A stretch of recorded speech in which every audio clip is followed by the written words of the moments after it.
उन्हाळ्याची चाहूल लागली की प्रत्येकाला काहीतरी थंड नैसर्गिक आणि गोड खाण्याची इच्छा होते. आज आपण बनवतो अशीच एक रेसिपी.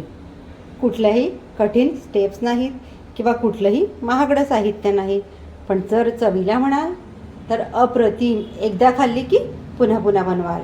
करूयात मग सुरुवात. त्यासाठी आपण घेतलेले आहेत 1/2 किलो चिकू. याच्या आपण साली काढून बारीक तुकडे करून घेऊयात.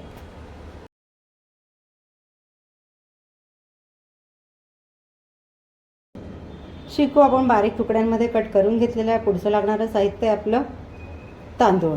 मी पोह्याचे 3 चमचे तांदूळ 1.5 ते 2 तास पाण्यात भिजवून ठेवलेले. त्यातलं पाणी निथळून घेतलेलं आहे.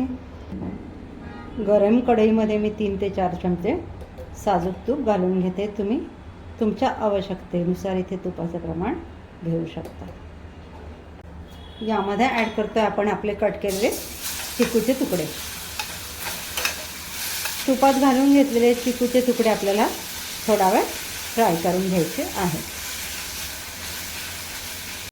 चिकूच्या स्लायसेस आपण थोडा वेळ तुपात परतून घेतल्या. तुम्हाला हवं तर तुम्ही मिक्सरला देखील चिकू वाटप करून घेऊ शकता. यामध्ये आपण घालतो आपले भिजवून घेतलेले तांदूळ. तांदूळ आपल्याला इथे थोडा वेळ तुपावर परतून घ्यायचे आहे. तांदूळ आपले तुपात छान परतून झालेले आहे. आता या स्टेजला तुम्ही तुमच्या आवडीचे कुठलेही ड्रायफ्रूट्स त्याच्यामध्ये ॲड करून घेऊ शकता. तुमच्या आवडीनुसार, चवीनुसार. मी इथे 1 टेबलस्पून ड्रायफ्रूटचे तुकडे घेतलेले आहेत, काजू बदामचे. हे आपल्याला थोडा वेळ परतून घ्यायचे आहेत. ड्रायफ्रूट्सही आपले यात छान परतून झालेले आहे. साहित्य आपलं छान परतून झालेलं आहे. तर यामध्ये मी इथे घालते 1/2 कप पाणी.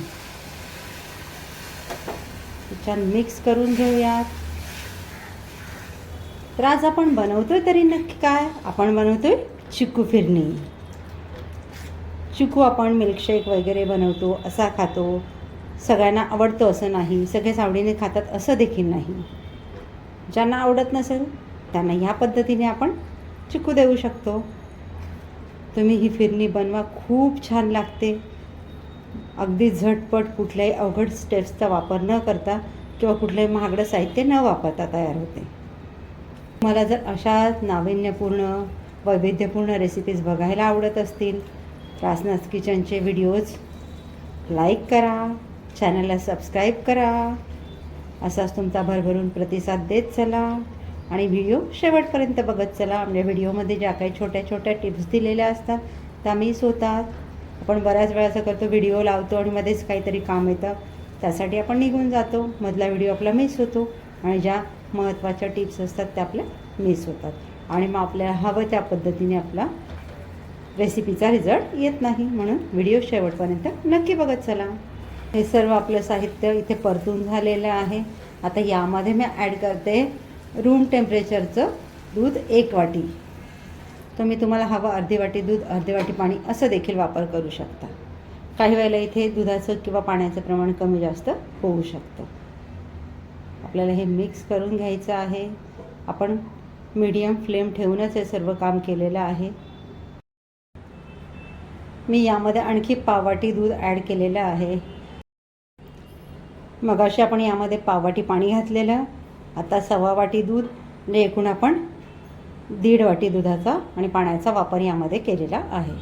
तर आपल्याला गॅसची फ्लेम कमी करून यावर झाकण ठेवून तांदूळ शिजेपर्यंत छान शिजवून घ्यायचं आहे. गॅसची फ्लेम आपली इथे मीडियम आहे. तर आपण झाकण उघडून बघूयात. छान घमघमाट सुटलेला आहे. तांदूळ आपली इथे छान शिजत आलेले आहे. मी त्या हाताने बघते, हाताने दाबले जाताना तांदूळ आपले शिजून झालेले आहेत. तुमच्या लक्षात आलं असेल की चिकू फिरणीला गोडवा देण्यासाठी आपण यामध्ये काहीही वापरलेलं नाही आहे. साखर जर वापरणार असाल तर या स्टेजला तुम्ही 4 ते 5 चमचे साखर तुमच्या आवश्यकतेनुसार घालून घ्या.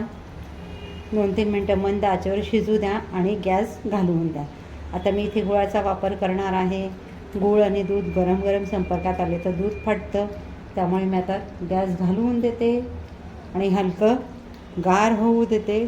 त्यानंतर मी यामध्ये गूळ घालून घेणार. तांदूळ आपले छान शिजून झालेले आहेत. मी गॅस घालवून दिला आहे. तर आपल्याला हे हलकं कोमट होईपर्यंत बाजूला ठेवून द्यायचं आहे. चिकू फेणी आपली हलकी कोमट झालेली आहे. आता इथे मी घालून घेते वेलची पावडर आणि 4 ते 5 चमचे गुळाची पावडर. तुम्हाला किती गोड हवं त्या प्रमाणात इथे गूळ कमी जास्त घेऊ शकता. इथे 5 चमचे गुळाची पावडर ॲड करून घेतलेली आहे. तर हे आपण मिक्स करून घेऊया. यामध्ये साखर किंवा गूळ घालताना एक गोष्ट लक्षात घ्या की चिकूमध्ये देखील थोडा नैसर्गिक गोडवा असतो.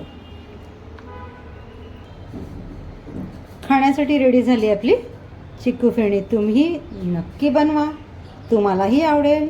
हिला फ्रीजमध्ये छान गार करा आणि घ्या खायला. चवीला अगदी अप्रतिम, न विसरता येणारी अशी चव, एकदा खाली की पुन्हा पुन्हा खावीशी वाटणारी. भेटूयात पुढच्या व्हिडिओमध्ये एक नवीन रेसिपीसह. थँक्यू.